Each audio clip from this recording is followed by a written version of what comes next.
Kisah dilanjutkan dengan menampilkan masa lalu di mana saat itu tokoh utama kita Nate diselamatkan oleh sang kakak yaitu Sam. Keduanya sedang menjalani suatu petualangan kecil dengan tujuan yang besar yaitu menyelinap ke sebuah museum di Boston, mencari peta yang dibuat setelah ekspedisi si Magellan yang mana akan digunakan untuk mencari harta karun terbesar dalam sejarah. Sayangnya, begitu saya mencoba membuka kunci bingkai, tiba-tiba saja tidak cukup. Hei Yutu. Diketahui bahwa ini bukanlah pertama kalinya. Oleh karena itu Pak Petugas hanya mengembalikan Nate ke panti asuhan, sedangkan Sam akan dibawa ke tempat rehabilitasi. Petugas pun memberikan kesempatan kepada dua bersaudara itu untuk mengucapkan salam perpisahan yang mana dimanfaatkan Sam untuk melarikan diri. Sebelum pergi, saya memberikan cincin kesayangannya kepada Nate dan berjanji bahwa suatu saat nanti mereka akan bertemu lagi. Selain itu, Sam juga meninggalkan pemantik api kesayangan yang dibungkus dengan selembar kertas kosong. Setelah Sam pergi, Nate mencoba menyelidiki dan akhirnya menemukan bahwa pada kertas itu tertulis pesan rahasia Never Forget Where Drake Love You. Di masa kini, Nate berprofesi sebagai bartender di New York. Selain itu, Nate juga mencopet sebagai kerja sambilan dan tentu saja korbannya adalah pelanggan-pelanggan baru yang mana sebagian besar adalah pendatang dari luar kota. Contohnya seperti gadis cantik yang satu ini. Saat bersiap-siap hendak menutup bar, seorang pria bernama Sally menyapa dan mengaku takjub dengan keterampilan Nate dalam seni copet. Pria itu kemudian mengajak Nate bergabung untuk melakukan suatu pekerjaan penting dan menantang. Namun, Nate mengatakan bahwa dirinya tak berminat, apalagi bekerja sama dengan orang asing. Sally pun menyerah dan melangkah pergi, tapi membawa serta gelang yang dicopet Nate dan meninggalkan selembar kartu nama. Tak ingin kehilangan gelangnya, Nate mendatangi lokasi alamat yang tertera pada kartu, lalu menyelinap masuk ke dalam apartemen setelah sebelumnya mencuri kunci dari petugas keamanan. Saat berada di dalam, salah satu yang menarik perhatian adalah sebuah peta yang tidak asing sekali muncul di waktu yang tepat. Karena sebenarnya pria itu telah menunggu dan bahkan telah menyiapkan minuman. Ya, Sally memiliki peta Magellan, bukan tiruan tapi asli. Nate menjelaskan legenda yang mengatakan bahwa tujuan sebenarnya dari penjelajahan Magellan adalah menemukan emas dan salah satunya. Akan hal itu, dia menambahkan bahwa perjalanan tersebut didanai oleh keluarga Moncada, di mana ahli waris saat ini, Armando dan putranya Santiago diketahui masih mencari-cari harta karun tersebut. Untuk membantu meyakinkan Nate agar mau bergabung, Sally mengaku bahwa dirinya adalah teman Sam sembari menunjukkan foto kebersamaan mereka. Sally menjelaskan bahwa Sam pergi setelah mereka menemukan jurnal, majalah, dan bahkan Sally sama sekali tidak pernah mendengar kabarnya sejak hari itu. Memang seperti itulah SM. Nate sendiri juga tidak pernah lagi berhubungan dengannya. Lagi-lagi Sally mengajak Nate bergabung untuk mencari emas Magellan, yang mana mungkin saja mereka akan bertemu dengan Sam. Nate masih menolak dan melangkah pergi serta tak lupa membawa gelang yang ia copet. Pemuda itu merasa ragu untuk bertemu saudaranya karena mungkin saja Sam yang dulu ia kenal tak lagi ada. Namun setibanya di apartemen, Nate membuka sebuah kotak berisi benda-benda penuh kenangan, termasuk beberapa kartu pos dari SM yang mana mengungkap bahwa ternyata dua bersaudara itu masih berkomunikasi meskipun tidak sering. Selain itu, dia juga menemukan cincin yang diberi oleh Sam belasan tahun yang lalu. Ini membuat pemuda itu merasa yakin dan memutuskan untuk menerima tawaran sale. Beberapa hari kemudian, Nate dan Sally bertemu untuk membicarakan rencana yang akan mereka jalankan. Dijelaskan bahwa dalam waktu dekat akan ada acara lelang yang diadakan. Salah satu barang yang menjadi target mereka ada di sana berupa sebuah salib yang sebenarnya adalah kunci untuk membuka ruangan tempat menyimpan emas. Legenda mengatakan bahwa ada dua kunci untuk membuka ruangan tersebut. Sally sudah memiliki salah satunya, jadi mereka hanya perlu mencuri yang satunya lagi untuk memulai rencana utama. Tapi Nate menolak dibayar murah. Pemuda itu menegaskan bahwa dia menginginkan 50%. Tak ada pilihan bagi Sally selain menyetujui. Kemudian setelah dijelaskan tugasnya, Nate pun mulai mempelajari seluk-beluk bangunan demi mengetahui ruangan-ruangan yang ada di dalamnya. Malam yang dinantikan pun tiba. Nate dan Sally sudah rapi dengan setelan jas. Pada suatu momen, mereka melihat sebuah mobil merah yang sangat menawan. Ya, itu adalah milik Santiago yang ternyata juga menghadiri acara lelang. Dan tentunya ini menandakan adanya persaingan sengit untuk mendapatkan salib keramat. Karena meyakini bahwa emas itu adalah milik keluarganya. Yang cukup mengejutkan adalah Santiago. Tidak sendirian, melainkan dengan seorang wanita yang merupakan pemimpin pemburu bayaran bernama Joe. Dan diketahui dulunya wanita itu pernah bekerja sama dengan Sally. Saat wanita itu menghampiri, Sally mengaku ingin memenangkan lelang salib. Sementara Nate bersiap untuk menjalankan rencana. Namun Joe terlihat tetap waspada sehingga mengirim beberapa anak buah untuk mengawasi. Rencananya sangat sederhana. Nate hanya perlu memutus aliran listrik sehingga Sally bisa beraksi untuk mencuri salib keramat. Sangat disayangkan, ternyata prosesnya tidak semudah yang dibayangkan. Dan mau tidak mau Sally pun harus beberapa kali terlibat dalam penawaran untuk menyaingi Santiago, meskipun sebenarnya tidak memiliki uang sebanyak itu. Masalah pun menjadi semakin pelik dengan kemunculan anak buah Joe yang berusaha menghalangi niat sehingga mau tidak mau Nate pun harus terlibat pertarungan yang mana menyebabkan kekacauan.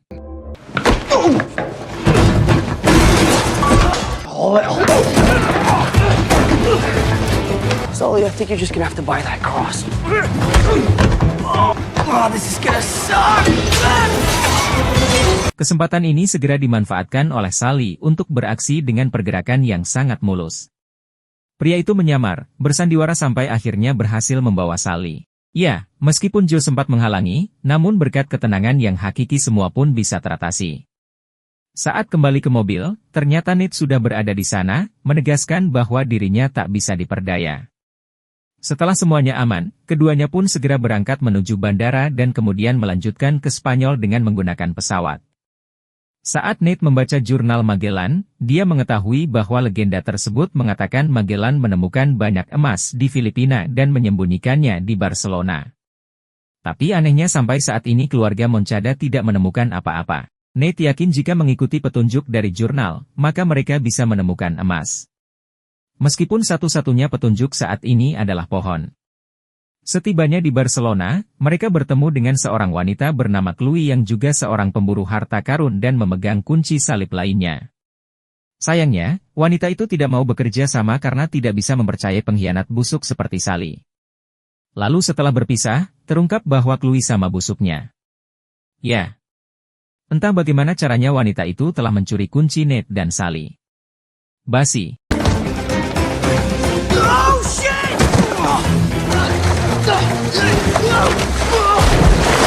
Setelah aksi kejar-kejaran yang menegangkan, Nia dan Sally yang tak mau menyerah kembali mencoba meyakinkan Chloe untuk bekerja sama.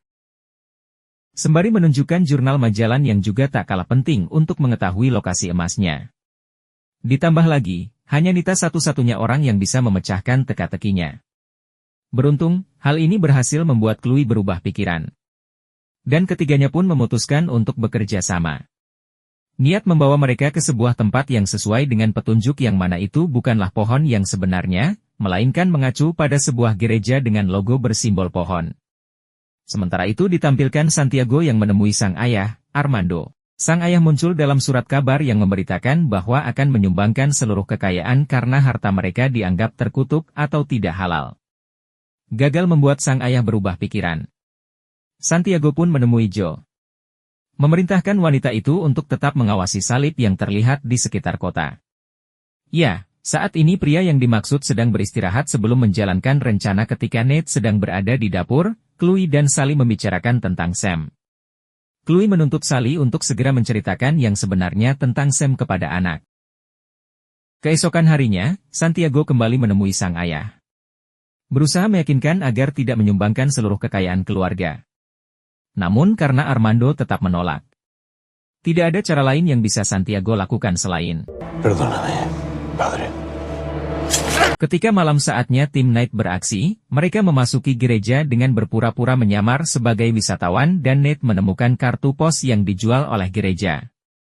Sangat mirip dengan salah satu yang dikirim SM saat mengikuti simbol serta kalimat yang terukir pada lantai dan dinding. Ketiganya pun berhasil menemukan tombol rahasia yang mana ketika ditekan, lukisan tersembunyi di balik patung Bunda Maria terbuka. Ketika membalikan lukisan api yang merupakan simbol neraka, muncullah dua lubang kunci yang diakini untuk memasukkan salib Nate dan Chloe. Memasukkan dan memutar salibnya secara bersamaan searah jarum jam. Dan tiba-tiba saja. Turn. Setelah memutar ke arah sebaliknya, ada pintu yang terbuka. Menurut jurnal bahwa ada 2 orang teman, salah satunya akan berada di neraka dan satunya lagi berada di surga. Nate bersama Chloe memutuskan masuk terowongan bawah tanah yang berarti neraka. Sementara Sally kan tetap berada di atas yang berarti surga. Nate dan Sally masing-masing menginstal aplikasi pelacak pada ponsel agar keduanya bisa menuju ke arah yang sama. Hal yang tidak disadari adalah ternyata Joe dan anak buahnya telah bergerak dan mengawasi. Beberapa waktu kemudian, setelah berhasil lolos dari perangkap, Nate dan Chloe secara mengejutkan tiba di sebuah klub malam bawah tanah. Di sana juga ada anak buah Joe, sehingga mau tidak mau Nate dan Chloe harus membuat kekacauan untuk menarik perhatian.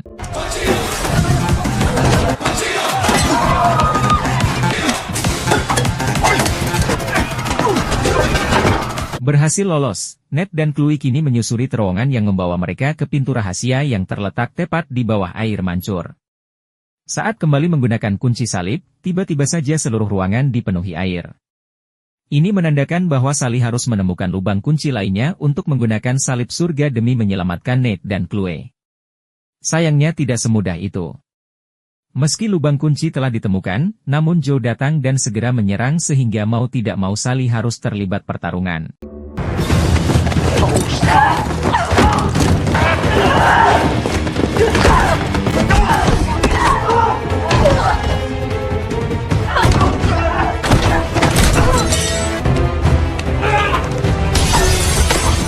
Terima kasih kepada Joe yang telah membantu memecahkan kaca.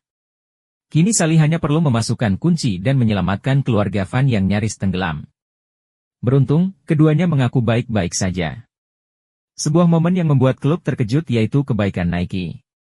Karena bukannya meninggalkan, tapi pemuda itu malah menyelamatkan. Tak lama kemudian, keduanya pun menemukan pintu yang membawa mereka ke ruangan kuno. Ruangan bawah tanah ini juga dapat dilihat oleh tali melalui lubang selokan. Di sana mereka menemukan simbol yang terukir pada batu, menunjukkan bahwa kedua salib harus disatukan untuk membuka pintu berikutnya. Yang mana ini membuat Sally tidak memiliki pilihan selain menyerahkan salib miliknya. Typical Sally. You'd rather lose the gold than...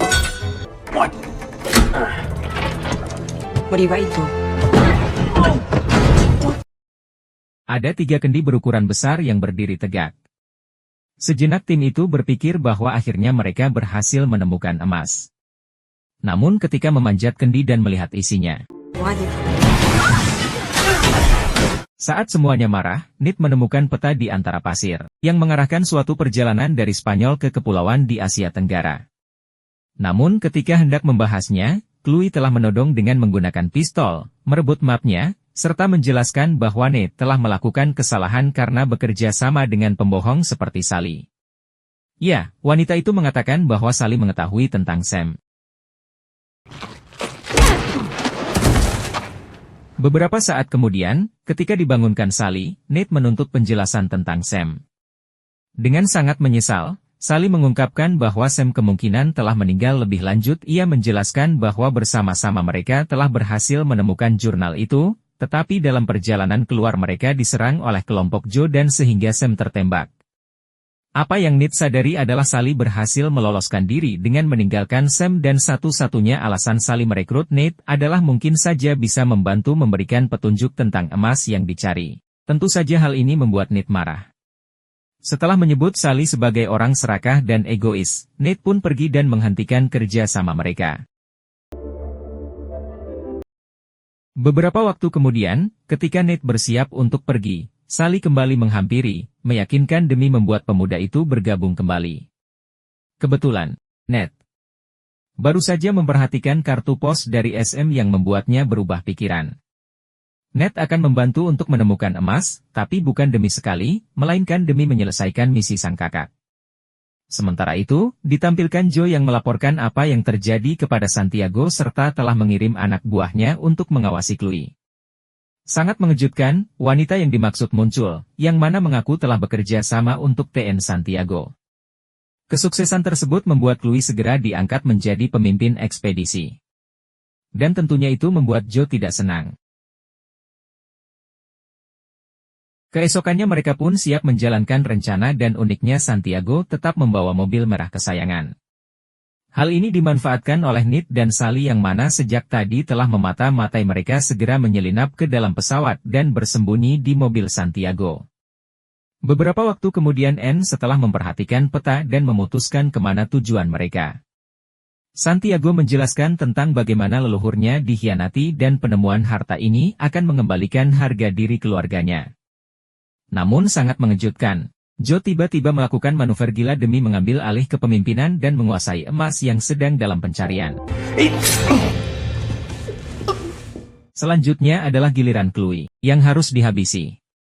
Dan anehnya tak ada yang mengetahui kemana wanita itu menghilang. Selagi para anak buah Joe mencari keberadaan Chloe, Nate dan sekali lagi memanfaatkan kesempatan untuk menyelinap keluar dan mencuri peta. Rencana selanjutnya adalah mencuri parasut untuk melarikan diri. Namun tiba-tiba saja Nate bertindak nekat bertanya kepada Joe tentang pembunuhan Sam. Hey! Did you kill my brother?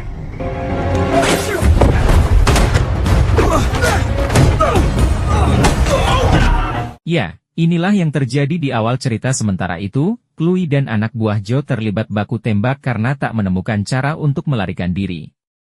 Akhirnya Chloe mengendarai mobil. Dan Nathan, come on! No! Follow me! What?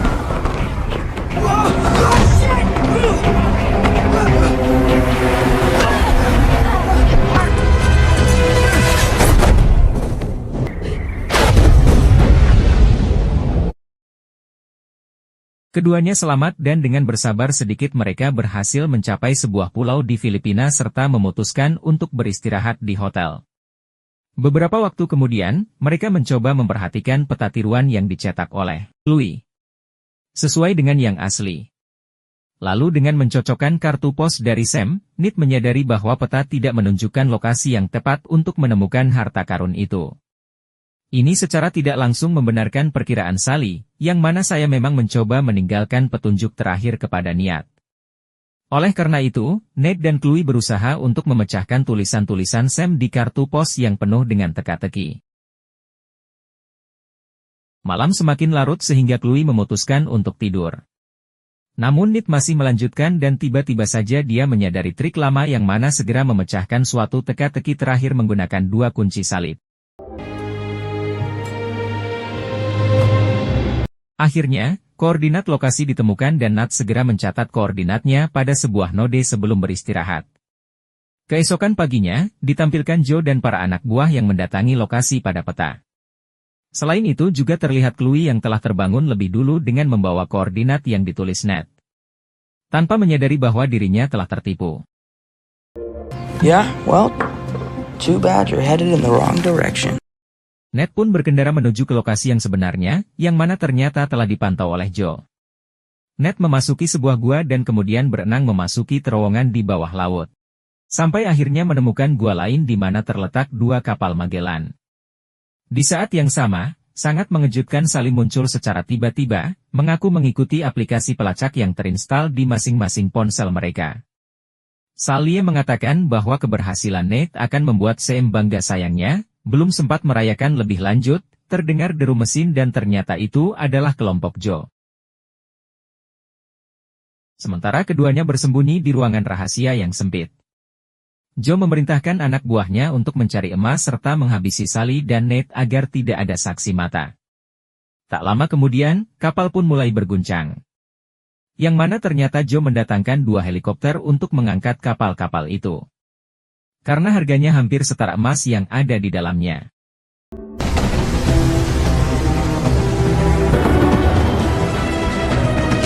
Menyadari hal ini, Nate dan Sally pun keluar dari tempat persembunyian, bersiap dengan senjata-senjata yang ditemukan dan memulai pertarungan seru melawan anak buah Joe.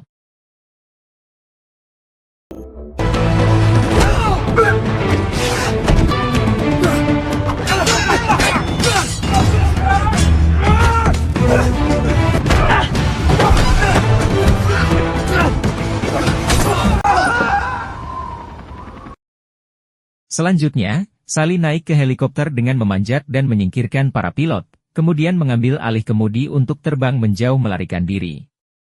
Menyadari hal ini, Joe segera memerintahkan pilotnya untuk mengejar bahkan jika perlu menabrakkan kapalnya demi menghentikan Sally.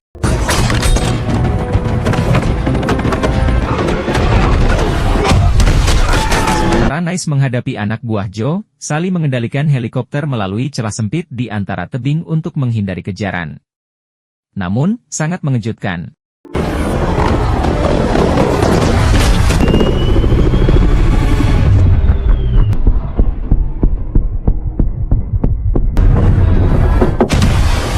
Seolah tak mau menyerah, Joe masih terus memerintahkan anak buahnya untuk mengejar sehingga Nice harus melakukan sesuatu yang brilian, yaitu menembakkan meriam dari kapal Magellan.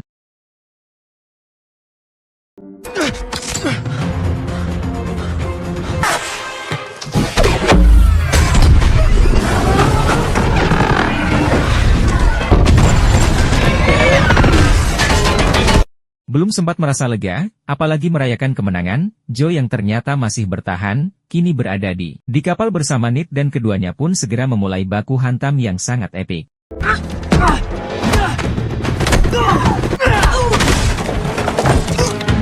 Suatu pilihan yang sulit bagi Sally membiarkan Ned jatuh atau merelakan emasnya demi menyelamatkan Ned. Setelah beberapa saat berpikir, pria itu pun segera melempar emasnya ke arah Joe yang membuat wanita itu terjatuh.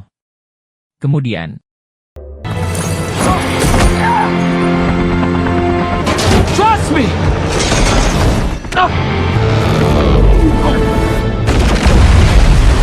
Ned mengungkapkan, sebenarnya mereka bisa kembali dengan kostum selam untuk mengumpulkan emas-emas di dasar laut. Sayangnya, Angkatan Laut Filipina segera datang dan tentu saja pemerintah akan mengklaim harta karun itu sebagai milik mereka. Namun, Sally tidak perlu bersedih karena Ned menunjukkan beberapa emas yang ternyata berhasil diamankan walaupun jumlahnya tak seberapa. Keduanya pergi dengan menggunakan helikopter dengan disaksikan oleh Chloe yang merasa kesal karena telah tertipu. Di tempat lain ditampilkan sebuah penjara di lokasi yang tidak diketahui. Saya menulis kartu pos lain untuk adiknya berupa peringatan untuk berhati-hati. Film pun ditutup dengan menampilkan. Beberapa bulan kemudian, Ned bertemu dengan seorang agen bernama Gage yang bekerja untuk seseorang yang disebut Roman yang mana tertarik dengan cincin pada kalung Ned dan ingin menukarnya dengan peta kuno Nazi. Setelah mendapatkan cincin, agen itu pun bertindak curang dan merebut kembali peta Nazi. Untungnya, bantuan datang dari seseorang yang tak disangka-sangka dengan penampilan baru yang menurut Ned lucu. Ya, dia adalah Sally. Mereka pun merampas kembali peta Nazi dan juga kalung Ned. Namun saat hendak melarikan diri,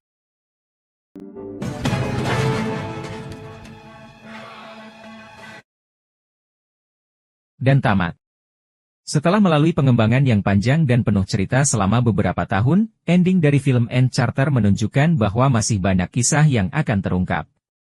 Bersama Sally, Ned melakukan petualangan penuh aksi dan penjelajahan untuk menemukan sang kakak, menemukan harta karun terbesar dalam sejarah, serta menemukan jati diri. Meskipun seluruh cerita hancur dan berpusat pada obsesi Sally untuk menemukan harta karun Magellan yang hilang, pada akhirnya tidak ada yang berhasil membawanya pulang. Joe berencana mengangkat kapal-kapal Magellan dengan helikopter, tapi sayangnya kapal-kapal itu malah hancur dan harta karunnya tenggelam. Ya, Sally menjelaskan bahwa kini harta karun itu menjadi negara Filipina. Sementara salah satu kapal Magellan tenggelam sehingga harta karunnya bisa diselamatkan oleh Angkatan Laut. Harta karun dari kapal yang satunya lagi tersebar sehingga sulit untuk diambil. Tapi tentunya bagi jagoan kita beda lagi ceritanya. Ada kemungkinan sebagian dari harta itu masih bisa ditemukan kembali. Mungkin inilah yang dilakukan oleh Chloe sehabis kena tipu. Yaitu mencari harta karun tersebut. Dan tentunya juga akan banyak pemburu harta karun lain melakukan hal yang sama. Meskipun Sally berusaha menghapus jejaknya. Di akhir film kita disuguhkan sesuatu yang mengejutkan, yaitu Sam. Setelah membiarkan Ned percaya bahwa Sam hanya menghilang, Sally memberitahu bahwa sebenarnya Sam telah dihabisi oleh Joe dengan petunjuk lokasi harta karun sebagai semacam warisan untuk Ned. Namun, pada adegan mid-credit pertama hancur dan mengungkap bahwa Sam yang berewokan masih hidup tapi terjebak di dalam penjara dan masih mencoba mengirim pesan kepada Ned. Terima kasih telah menjadi bagian dari perjalanan yang mengasyikkan dalam pencarian harta karun ini. Semoga kisah ini tidak hanya menghibur, tetapi juga menginspirasi Anda untuk mengejar impian dengan semangat dan ketekunan. Sampai jumpa di petualangan berikutnya. Bagikan video ini jika menurutmu menarik dan tinggalkan like dan komentar. Terima kasih.